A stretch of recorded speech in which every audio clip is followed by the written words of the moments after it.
Приветствую участников, организаторов и гостей международного чемпионата по традиционному оленеводству. Важного мероприятия, проводимого в рамках программы председательства нашей страны в Арктическом совете в 2021-2023 годах.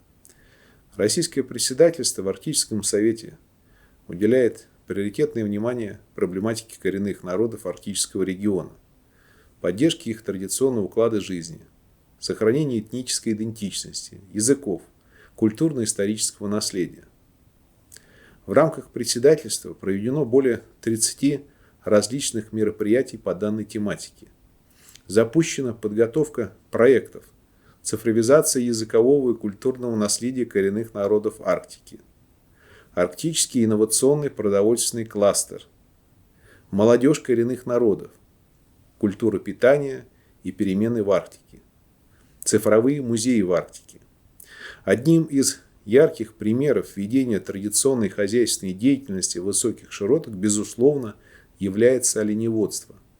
Ключевой фактор сохранения образа жизни и культуры коренных народов, а также связующее звено многих поколений жителей региона. Кроме того, этот промысел имеет большое экономическое значение для местных производителей, позволяет им оставаться востребованными поставщиками на местных продовольственных рынках. В России оленеводством занимаются почти все коренные народы Севера, Сибири и Дальнего Востока. В общей сложности более 52 тысяч семей коренных народов, многие из которых ведут кочевой образ жизни. Примером эффективного сочетания объективных экономических, промышленных интересов региона и потребности в сохранении традиционного уклада жизни и промыслов коренных народов является Республика Саха-Якутия.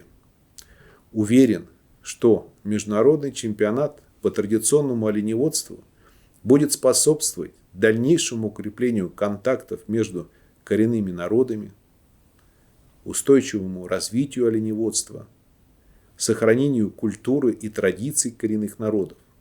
Желаю вам интересного чемпионата. Благодарю за внимание.